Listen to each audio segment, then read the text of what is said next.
Good afternoon everyone. और आप सभी कैसे हो? आई होप कि आप सभी ठीक होंगे। कोरोना कैसे आप घर पे हो, कोई दिक्कत नहीं। देखो फिलहाल में घर पे रहना ठीक है।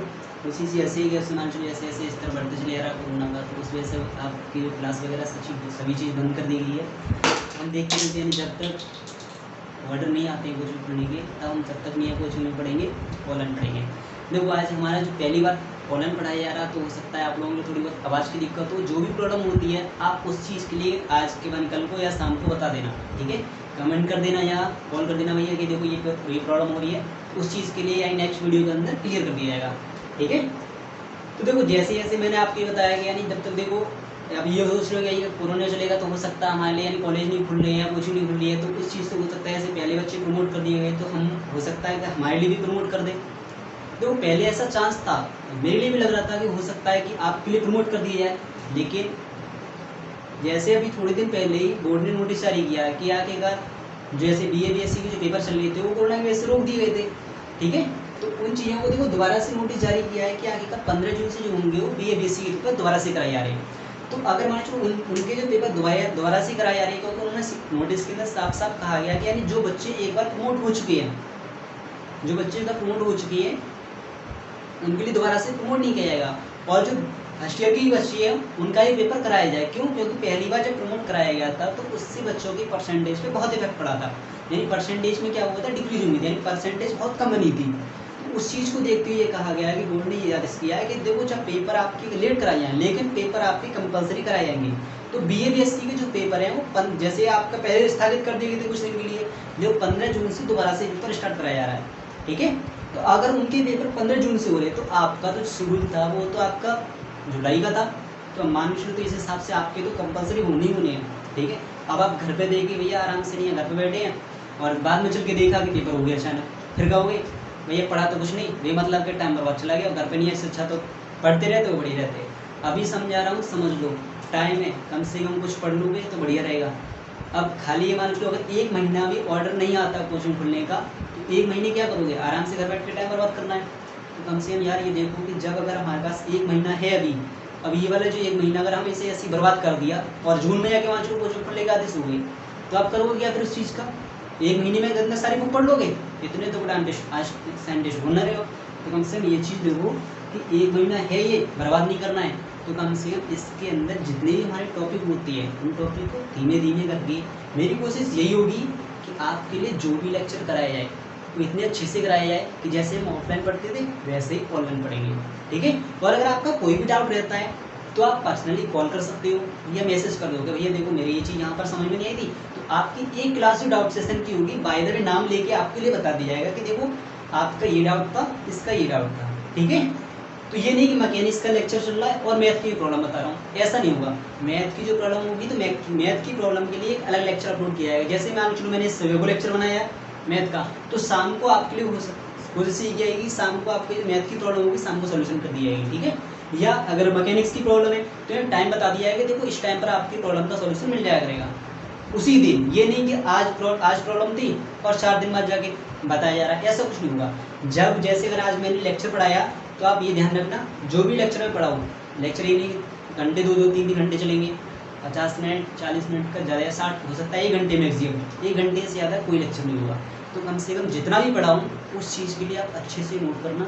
और अगर नोट में करने में प्रॉब्लम आती है तो आप मेरे से वो भैया देखो शायद अगर आप बोर्ड पे लिख दिया करो तो हम कम से कम डेफिनेशन के लिए बोर्ड से लिख सकते हैं। स्क्रीनशॉट ले लिया करना, आराम से लिख लिया करना। ये तो देखो ये तो वीडियो है, कभी भी आए डाउनलोड कर ली, आराम से जब मन किया दोबारा से जब लिख रहे हैं नोट्स के लिए तो उस टाइम पे लिखते चले गए। वैसे हमेशा यानी जब मैं ऑनलाइन पढ़ाया करूँ या लेक्चर अपलोड किया करूँ, हमेशा पहले पेंसिल और किताब कॉपी लेके साथ बैठना है। मैथ का लेक्चर हो चाहे मैकेनिक्स का लेक्चर हो, जो भी लेक्चर हो उसी सब्जेक्ट की बुक के लिए आप उसी टॉपिक खोल के बैठेंगे, क्योंकि ये यानी टॉपिक चलेंगे एक सीक्वेंस के हिसाब से चलेंगे। जैसे हम ऑफलाइन के अंदर पढ़ते हैं कि यानी आज ये टॉपिक किया वो दूसरा हुआ, यानी आज मान लो मैंने कोई एक डेरिवेशन कराई तो 100% अभी नेक्स्ट जो होगा उसका मैं या तो हो सकता है दोबारा से भी बताऊँगा या आपके न्यूमेरिकल बनाऊँगा उसी के ऊपर। तो ऐसी सेम टू सेम यहाँ पर होगा, जो भी आपके न्यूमेरिकल होंगे डेरिवेशन होंगी सारी बाकायदा एक एक आपकी अच्छे से समझ जाएगी, ठीक है। तो देखो जो आपका फर्स्ट ईयर के जो सब्जेक्ट चलेंगे वो मैंने आपके लिए बताया कि देखो एक फिजिक्स चलती है, एक आपका मैथ चलता है, एक मैकेनिक्स चलती है और एक मैकेनिकल वालों की ईडीओ चलती है। जो भी सब्जेक्ट पढ़ना चाहो आप पर्सनली मैसेज कर सकते हो। इलेक्ट्रिकल की है, ऐसे इलेक्ट्रिकल की आपके 3-4 सब्जेक्ट चलती है, एक के सेकंड चलती है, डीडब्ल्यू चलती है, एनालॉग चलती है और एक आपका मैथ चलता है। ठीक है, जैसे जैसे देखो लेक्चर हैं जिस जिस चीज़ के वो सारे लेक्चर आपके लिए कराए जाएंगे। जो आपकी कोचिंग चलती है उस चीज़ के हमारी तरफ से आपके जो लेक्चर होंगे अच्छे से करते रहेंगे।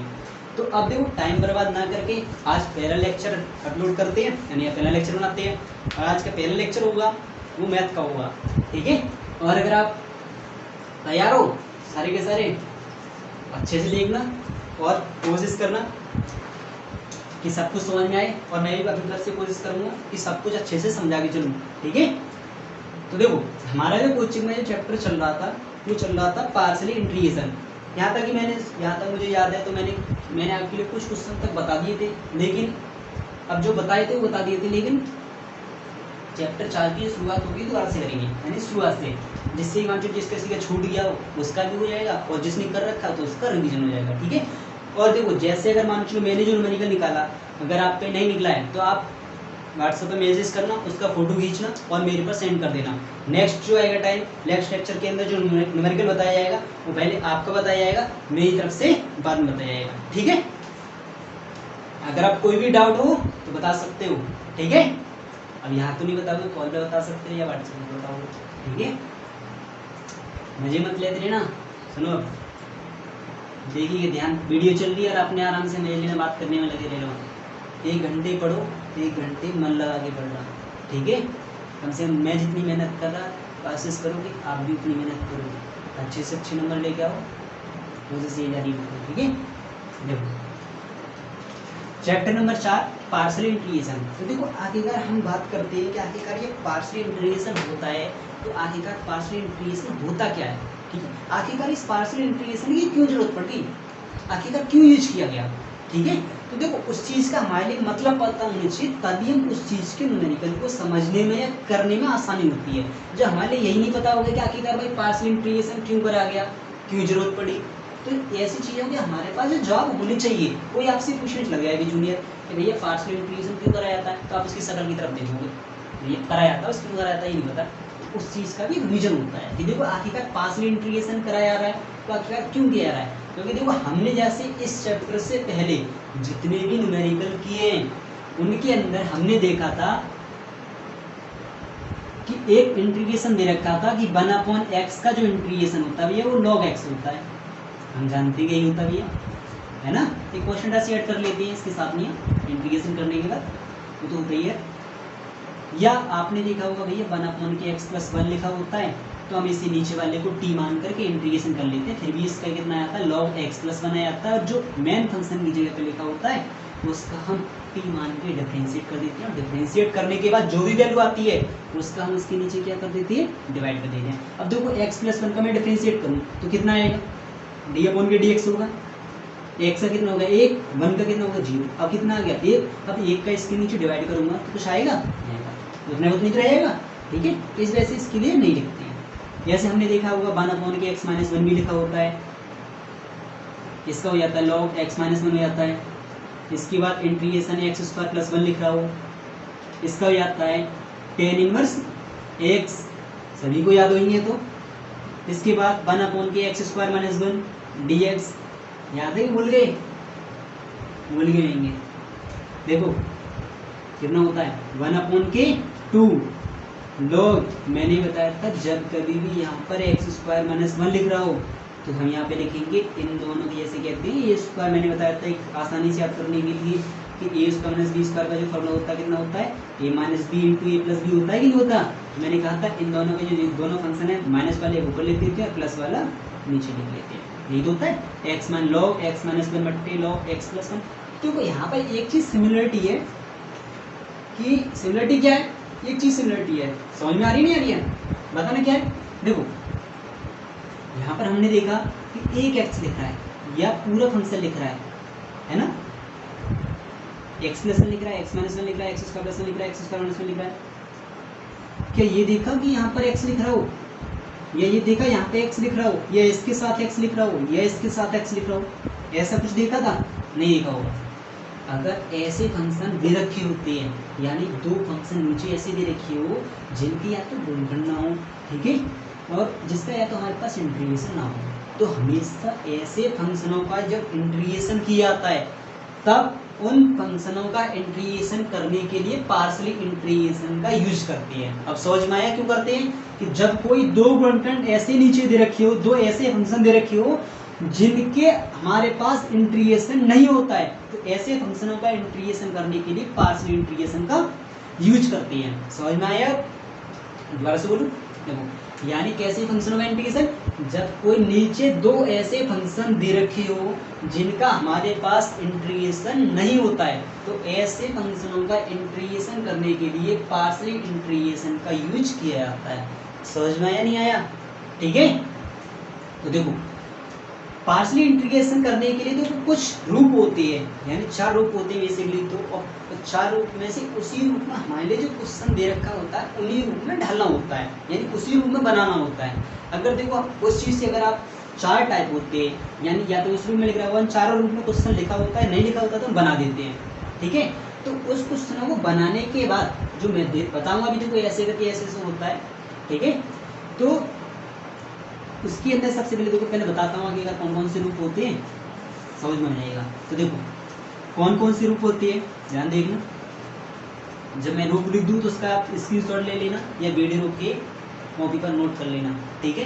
ये बहुत इंपॉर्टेंट होते हैं। जब अगर आपके लिए ये रूप नहीं पता होगा तो आपके लिए नहीं पता होगा कि आखिरकार ये कौन सा फंक्शन है, और आखिरकार इससे जो पार्शियल फ्रैक्शन के अंदर इसे ब्रेक करेंगे तो कैसे ब्रेक करते हैं। आप सोचो भैया पार्शियल फ्रैक्शन क्या होता है। देखो हम पार्शियल इंटीग्रेशन करते हैं तो सबसे पहले उन फंक्शनों का इंटीग्रेशन करने के लिए पार्शियल फ्रैक्शन का यूज करते हैं। आंशिक भिन्नों का पार्शियल फ्रैक्शन को कहते हैं, हिंदी में कहते हैं आंशिक भिन्न, ठीक है। तो देखो कैसे करेंगे कि जैसे सबसे पहले लिखा हो सकता है कि 1/k x प्लस ए और x प्लस बी। देखो दो अलग अलग ऐसे गुणनखंड हैं जिनके और फैक्टर नहीं हो सकते हैं, ठीक है, और इसका आपके लिए इंटीग्रेशन करना है। अब इसमें देखो दो चीज देखते हैं कि यहाँ पर x की घात देखो कितनी है, 1 है ना, और इसमें ऐसा कोई भी ऐसा एक फंक्शन है कि जो बार बार रिपीट हो रहा हो, नहीं हो रहा है भैया। x प्लस ए अलग है, x प्लस बी अलग है।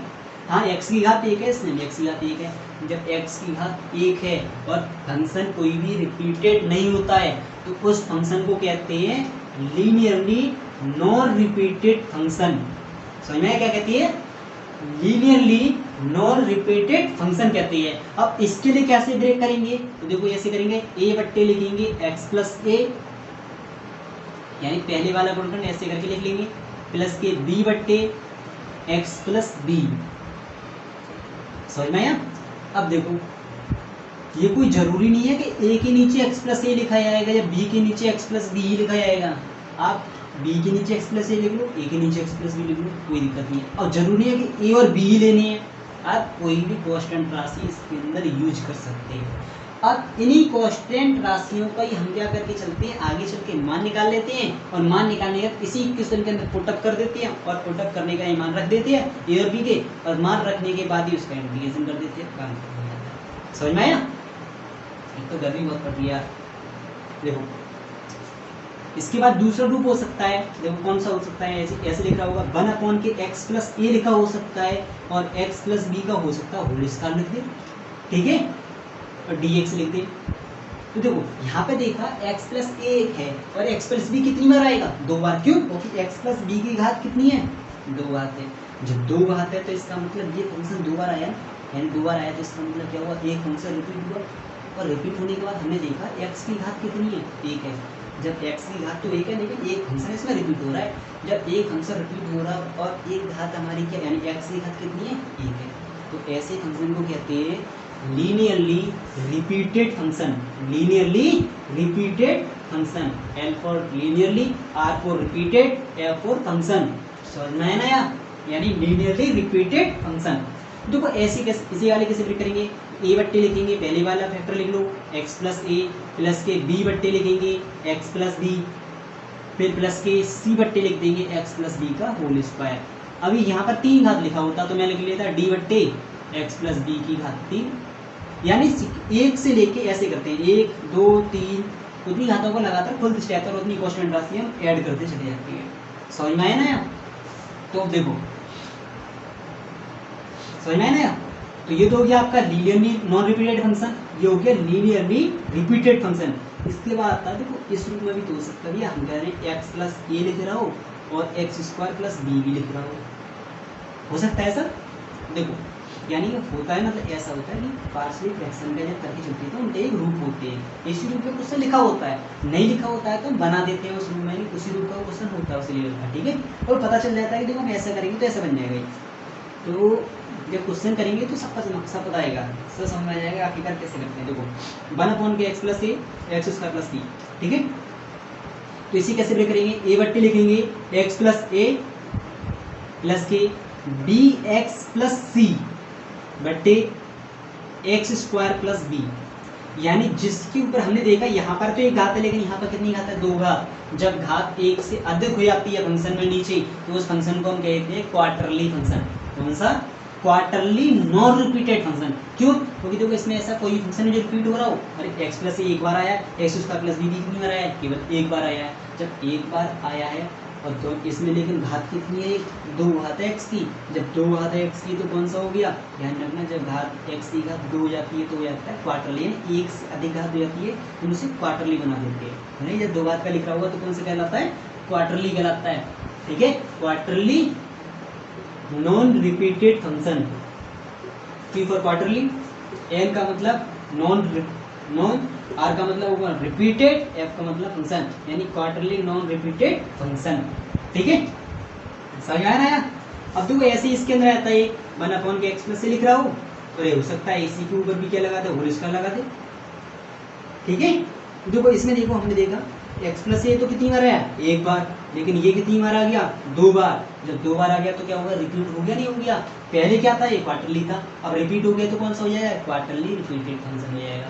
समझ में आया ना यार? जैसे देखो इसमें था लीनियरली नॉन रिपीटेड, यहाँ पे एक फंक्शन देखा रिपीट हो गया तो इसे कहते हैं लीनियरली रिपीटेड फंक्शन। यहाँ पर कौन सा, ये क्वार्टरली है, कोई फंक्शन रिपीट नहीं हो रहा है तो नॉन रिपीटेड, यहाँ पे रिपीट हो गया तो रिपीटेड फंक्शन, यानी क्वार्टरली रिपीटेड फंक्शन हो जाता है, ठीक है। अब देखो इसे कैसे ब्रेक करेंगे, ए बट्टी लिखेंगे एक्स प्लस ए प्लस के बी एक्स प्लस सी बट्टे x square plus b plus के डी एक्स प्लस ई बट्टे एक्स स्क्वायर प्लस बी का होल स्क्वायर, यानी जितनी घात लिखी होती है उतनी कांस्टेंट राशि इसी रूप में ऐड करते रहते हैं। बस ये ध्यान रखना है कि जिसके ऊपर 2 घात हो हमेशा उसके ऊपर इस रूप में, यानी एक एक्स के साथ एक कांस्टेंट राशि मल्टीप्लाई हो और एक कांस्टेंट राशि ऐड करते हैं, ठीक है। और उसी के नीचे वो लिखा जाता है, ठीक है। देखो बेसिकली ये होता है क्वार्टरली रिपीटेड फंक्शन, ठीक है। हमेशा पेपर के अंदर जो आता है ज़्यादा से ज़्यादा इस लेवल तक का एक क्वेश्चन बनता है, और बुक के अंदर भी ज़्यादा से ज़्यादा इसी तक का दे रखा होगा, इससे ज़्यादा नहीं दे रखा होगा, ठीक है। क्योंकि 3 तरह के, ध्यान रखना, अगर आप स्क्रीनशॉट लेना चाहो तो स्क्रीनशॉट ले लो और कॉपी करना अच्छे से नोट कर लेना, ठीक है। लिखा होगा, आवाज़ साफ आ रही है ना? और ये देखो अब क्या करते हैं, आप क्वेश्चन करते हैं और एक ही क्वेश्चन अच्छे से करेंगे, और जो चीज़ ना समझ में आए बता देना, ठीक है। कॉल करके पूछ लेना, या तो शुरुआत करते हैं स्टार्टिंग, पहले क्वेश्चन लेंगे जिससे कि थोड़ी बहुत समझ में आएगा, आसान रहेगा, ठीक है। देखो जैसे पहला क्वेश्चन इसमें लिखा है, आपकी बुक है, ये वाली बुक है, ध्यान रखना, सोचो कि अदर बुक तो कोई भी चल रहा हो, आप उसी एक्सरसाइज का क्वेश्चन है। देखो इसमें लिख रहा है, पहला क्वेश्चन है,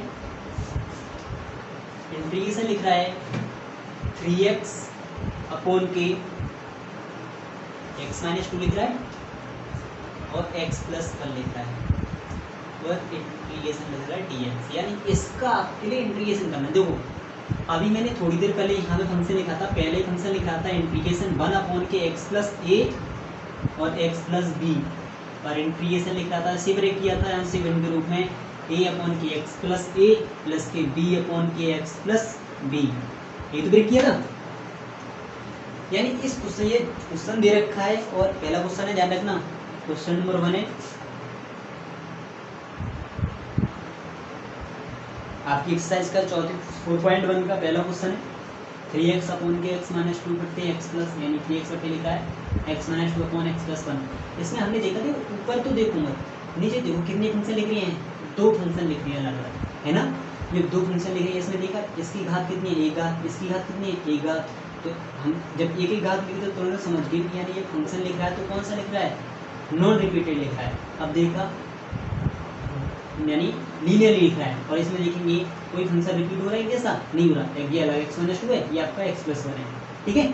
तो देखो यहाँ पर एक्स माइनस टू लिख रहा है, यहाँ पर एक्स प्लस वन लिख रहा है, अलग अलग फंक्शन ही तो लिख रही है। तो ये कौन सा फंक्शन बन गया, लीनियरली नॉन रिपीटेड, यानी पहले वाला बन गया। देखो इसे ब्रेक करेंगे तो हम लिखेंगे इसके बाद आंशिक भिन्न से। साफ समझ में आ रहा नहीं आ रहा, यानी साफ दिख रहा होगा, आंशिक भिन्न से। तो सबसे पहले देखो आंशिक भिन्न ब्रेक करेंगे, 3x अपॉन के इस वाले समीकरण को लिखते हैं जो ब्रेक का होता है फंक्शन, x माइनस टू बटे एक्स प्लस वन, ठीक है, इक्वल टू। अब इसी कैसे ब्रेक करते हैं, ये मत सोचने पूरे का मान होता है, ये केवल ये जो ब्रेक करते हैं ना इस चीज़ों का रूप लिख रहा है, ये वाला जो लिख रहा है, ठीक है। तो इसी कैसे लिखेंगे, a बट्टे एक्स प्लस यानी पहला factor x minus two plus के b बट्टे एक्स प्लस वन, ठीक है।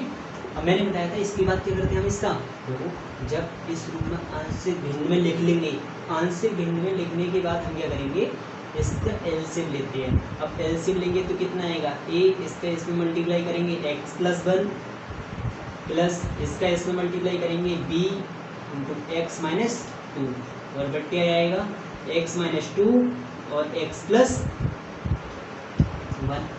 समझ में आया कि नहीं आ गया।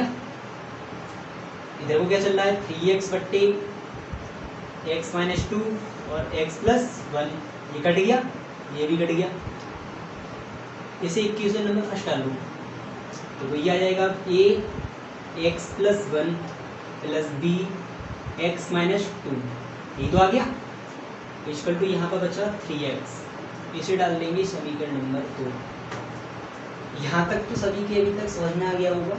अब देखो नए काम यहाँ पर होता क्या है कि अगर फंक्शन आपका लीनियरली है और नॉन रिपीटेड है तो a और b के मान निकालने का एक सबसे आसान तरीका होता है कि आप a का इसमें गुणनखंड कितना दे रखा है x माइनस टू और b का गुणनखंड कितना है x प्लस वन।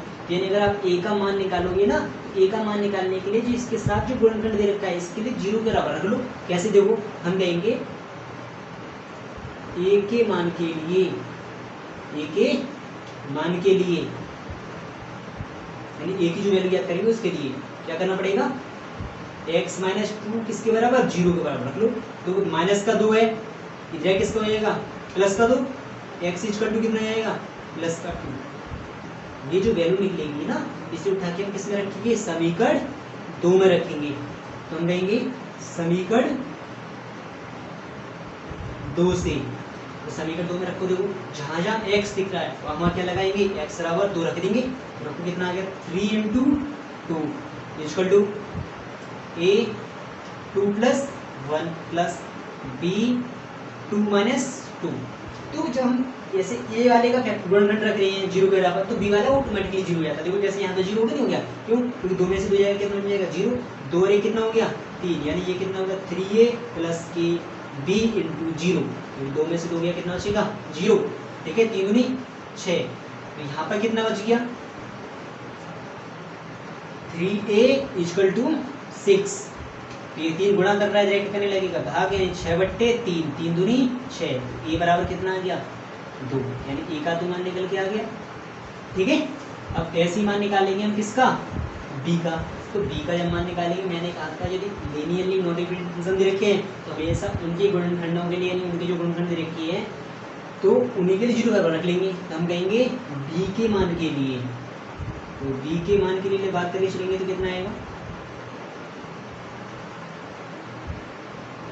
देखो b की वाला गुणनखंड कौन सा आपका x प्लस वन, तो इसे जीरो बराबर रख लेंगे, x प्लस वन बराबर 0। ये प्लस का वन है, किसको हो जाएगा, माइनस का 1। तो x इक्वल टू कितना आएगा, -1। यहाँ तक समझ में आ गया ना, आ गया। अब देखो x और -1 किस में रखेंगे, समीकरण 2 में। हम कहेंगे समीकरण 2 से, तो समीकरण 2 में वैल्यू रखेंगे तो कितना आएगा, 3 इंटू -1, ठीक है। तो यहाँ पे एक्स लिख रहा है equal to a -1 + 1 plus b -1 - 2। ठीक है जी, यहाँ पे ए वाला जीरो नहीं हो गया। मैंने आपके लिए बताया कि तो जब ए वाले का जो गुणनखंड होगा उसे जीरो का रखेंगे तो बी वाला ऑटोमेटिकली जीरो जाता है। जब बी वाले गुणनखंड का मान अगर बी का मान निकालेंगे और इसके गुणनखंड के जीरो की तरफ रखेंगे तो ए वाला ऑटोमेटिकली जीरो हो जाता है। ठीक है, तो ये तो हो गया जीरो प्लस के माइनस के 1 माइनस 2 कितना हो गया माइनस के 3 इंटू बी इक्वल टू यहाँ पे कितना हो गया माइनस के 3, तो ये कितना हो गया माइनस के 3b इक्वल टू माइनस के 3, माइनस के 3 से माइनस का 3 कैंसिल। ठीक है, तो b इक्वल टू कितना आ गया 1। अब देखो a का मान 2, a का मान 1, यहाँ तक समझ में आया कि नहीं आया? समझ में आ गया होगा। अब देखो इन दोनों मानों को उठा निकाल के हम जो a और b के जो मान आए हैं हम उसे उठा के किस में रखेंगे समीकरण 1 में रखते हैं। हम कहेंगे समीकरण 1 से, तो समीकरण 1 में वैल्यू रखेंगे तो कितना आएगा इंटीग्रेशन लगाएंगे कितना मान किसके बराबर है इसके बराबर ही तो है। तो देखो इसमें रखेंगे a का मान कितना आया यहाँ पर 2, तो 2/x - 2 और dx प्लस इंटीग्रेशन b का मान कितना है 1 बट्टे नीचे कितना लिखा है इसके अपोन में x + 1 dx। ठीक है, अब देखो दो आपकी कांस्टेंट राशि तो आगे आ जाएगी, तो यहाँ पे कितना रहेगा 1/k x - 2 dx प्लस के 1/k x + 1 dx। यहाँ तक समझ में आ रही है। अब देखो इसे लिखेंगे 2 1/x का इंटीग्रेशन कितना होता है log x होता है, तो पता ही होगा। तो 1/, यहाँ पर कितना लिखा है x - 2 लिखा है ना, तो 1/x - 2 को क्या लिख सकते हैं तो log x - 2। अब x - 2 का डिफरेंशिएट कर लो कितना आएगा x का हो गया 1 2 का 0, तो कितना आ गया 1, इसके नीचे डिवाइड करने को इधर पड़ेगा नहीं पड़ेगा, तो कितना आएगा 2 log x - 2 प्लस इसका कितना आएगा फिर इसी प्रकार log x + 1। ठीक है, तो इसे क्या लिख सकते हैं log x - 2 का होल स्क्वायर लिख सकते हैं प्लस के log x + 1 लिख सकते हैं प्लस सिंबल लगाएंगे कोई कांस्टेंट ट्रांसलेट कर लेते हैं जब इंटीग्रेशन का सिंबल हटता है तो। ठीक है, जब देखो हम जानते हैं कि log m × n equal to किसके बराबर होता है log m + log n, यानी दो राशि जब log के साथ ऐड हो रही होती है तो हमेशा वो किस में आती है मल्टीपल में आती है। ऐसी के सेम टू सेम ये बीच में ऐड हो रही है तो क्या करके चलते हैं ऐसी के सेम लिख सकते हैं कि log x - 2 का whole square into log into x + 1 plus के c। या तो आप यहाँ पर आंसर रख दो, चाहे आप यहाँ पर लिख सकते हो या आप यहाँ पर लिख सकते हो, तीनों में से कहीं भी छूट कर जाओ कोई दिक्कत नहीं होगी। ठीक है, समझ में आ गया होगा। स्क्रीनशॉट ले लो या वीडियो को रोक के इसको उतार लेना। ठीक है, समझ में आ गया होगी ना। आ गया होगा। देखो मैंने कहा 3x लिखा है बट्टे x - 2 बट्टे x + 1 लिखा है, तो मैंने कहा सबसे इसके लिए क्या करेंगे आंशिक भिन्न से करेंगे, यानी आंशिक भिन्न ब्रेक करेंगे। इस वाले की वैल्यू मानेंगे क्योंकि ये लीनियरली नॉन रिपीटेड फंक्शन लिखा है, तो हम करेंगे 3x बट्टे x - 2 x + 1 इक्वल टू करेंगे a/x - 2 प्लस के b/x + 1। इसका फिर क्या लेते हैं मैंने कहा तुम क्या ले लेंगे एलसीएम लेंगे, तो एलसीएम ले लेंगे इसका गुणा इसमें करेंगे ax + 1, इसका गुणा इसमें होगा bx - 2, बट्टे नीचे लगाएंगे x - 2 और x + 1 मल्टीपल में आएंगे, इसके साथ ही मल्टीपल में आएंगे तो इससे कैंसिल हो गया, तो कितना बचेगा 3x = ax + 1 प्लस के bx - 2। ठीक है, अब देखो मैंने कहा था हम जब आंशिक भिन्न निकालते हैं तो इसमें क्वेश्चन राशि जो ऐड करते हैं उनका मान निकालते हैं। ए और बी क्वेश्चन राशि मानी है तो अब ए और बी का मान निकालेंगे। ए और बी का मान कैसे निकलेंगे, या लीनियरली नॉन रिपीटेड फंक्शन दे रखा हो ना, तो ऐसी स्थिति में ए का जो गुणनखंड होगा उसे 0 का रख लो ए के मान के लिए। तो देखो ए के मान के लिए करके चलेंगे x - 2 = 0 रख दिया, माइनस का तो किसका हो जाएगा रहेगा प्लस का हो जाएगा। अब समीकरण इस वाली जो x = 2 है इसी को इसमें उठा के रखते हैं समीकरण 2 में, तो समीकरण 2 में रखेंगे तो कितना आएगा 3 × 2 फिर a 2 + 1 प्लस b 2 - 2। ठीक है, अब इनमें 2 1 3 यानी 3 हो गया, 2 में से 2 गया 0, तो कितना आएगा 0 इंटू बी, 3 दूनी 6। यहाँ तक समझ में आ गया। अब देखो 3a इक्वल टू कितना आएगा यहाँ पे 6, तो 3 गुणा करेगा करने लगेगा भाग, तो ये भाग करेगा डिवाइड करेगा, तो 3 दूनी 6, ए बराबर कितना जाएगा 2। अब ए का तो मान निकल के आ गया। अब इसी प्रकार किसका मान निकालेंगे बी का। जब बी का मान निकालेंगे तो बी वाले का मान निकालेंगे, किसके लिए कर चलेंगे बी का जो गुणनखंड है उसे 0 बराबर रख लेंगे, तो 0 बराबर रखेंगे तो कितना आएगा x प्लस 1 बराबर 0, ये प्लस का बना किसका हो जाएगा माइनस का 1, x इक्वल टू माइनस 1, समीकरण 2 से वैल्यू रखेंगे समीकरण आगे से, ठीक है। 3 इंटू माइनस 1 ए माइनस 1 प्लस 1, ठीक है, ये तो आएगा माइनस 1 प्लस 1 प्लस के बी माइनस 1 माइनस 2 जो लिखता है, ठीक है। माइनस 1 प्लस 1 माइनस 1 से प्लस का 0 हो जाएगा, तो 0 को बनाएंगे होगा 0 हो जाएगा, इतना हम जानते हैं। तो माइनस का 2 और माइनस का 1 कितना हो गया माइनस का 3, तो माइनस का 3 इंटू बी, माइनस का 3 यहाँ चले गया, तो माइनस के 3 से माइनस का 3 कट जाएगा, ठीक है। बी इक्वल टू कितना आएगा 1, ठीक है। तो इस b का जो मान है और a का मान है, हमारे a और b के दोनों के मान निकल के आगे, इससे उठा के किस में रख देती है समीकरण 1 में, यानी इस वाली पक्ष में रखती है, हमेशा ध्यान रखना, ऐसा मत रखना, यहाँ पे तो है नहीं है, इसमें तो रखेंगे। और यहाँ पे इंटीग्रेशन का सिंबल लग जाता है, क्यों, क्योंकि देखो ये जो मान है पूरा किसके बराबर है इसके बराबर है, जब इसका मान इसके बराबर रखेंगे यहीं पर तो रखेंगे इसे, फिर जब इसे यहाँ पर रखेंगे तो देखो ऐसे तो बन जाएगा एक तरीके से इंटीग्रेशन a अपॉन के x माइनस 2 प्लस के b अपॉन के x प्लस 1, और ये इंटीग्रेशन इसके बाहर ऐसे तो बन जाएगा। मैंने यही तो कर दिया, a का मान इसमें कितना आ गया 2 आ गया, फिर मैंने अलग इंटीग्रेशन कर दिया था बस डायरेक्टली, a का मान कितना आया था 2 आया था, 2 का मान आगे रख लिया यहाँ पे 2 आ गया। b का मान देखा था यहाँ पे देखो b लिख रहा है, b का मान कितना आया था 1 आया था, 1 रख लिया, तो कितना आएगा 2 आपके आगे आ जाएगा, तो 1 अपॉन के x माइनस 2 1 अपॉन के x प्लस 1, 1 अपॉन के x माइनस 2 का जो इंटीग्रेशन होता है कितना होता है 2, यानी यहाँ पे आ जाएगा log x माइनस 2 प्लस के log x प्लस के 1 प्लस का c, आएगा नहीं आएगा, ठीक है। फिर ये 2 आ गए, तो 2 का मान क्या हम जानते हैं m log n, ये कितना होता है n log n की पावर m होता है, ये दो होता है, ये आपने पढ़ा होगा n log m, तो इसका मान होता है log m की पावर m, ये लगाई थी ऐसे 2 जब गुणा मारा तो इसके ऊपर बन जाएगा। जब 2 लॉग आपस में जुड़ रहे हो तो हमेशा उनकी जो राशि होती है हमेशा किसमें आती है मल्टीपल में आती है, ठीक है। जो फंक्शन होती है किसमें आती है मल्टीपल, क्यों, क्योंकि log m into n equal to होता है log m plus log n, समझ में आया। तो ऐसे लिख देंगे, इन दोनों के लिए मल्टीपल में लिख लेंगे, इतना आ जाएगा, ठीक है। आई होप आपके समझ में आया होगा, और यहाँ तक अच्छे से समझ में आया होगा, 2 बार समझा दिया है, तो कुछ सारे क्वेश्चन ऐसे ही बताए जाएंगे, चाहे बेसिक क्वेश्चन एक ही हो, लेकिन आपकी क्या होना चाहिए समझ में आना चाहिए अच्छे से, ठीक है। समझ में आ गया कि नहीं आ गया। तो बस आज की क्लास यहीं खत्म करते हैं, जो क्वेश्चन हो उन्हें करके देखना, और जो ना हो उन्हें व्हाट्सएप पर भेज देना, जिससे उसका कल को जो होगा सॉल्यूशन नेक्स्ट क्लास के अंदर उन्हें करके चलेंगे, ठीक है। अच्छे से रहना और तैयारी करते रहना, ठीक। Good bye.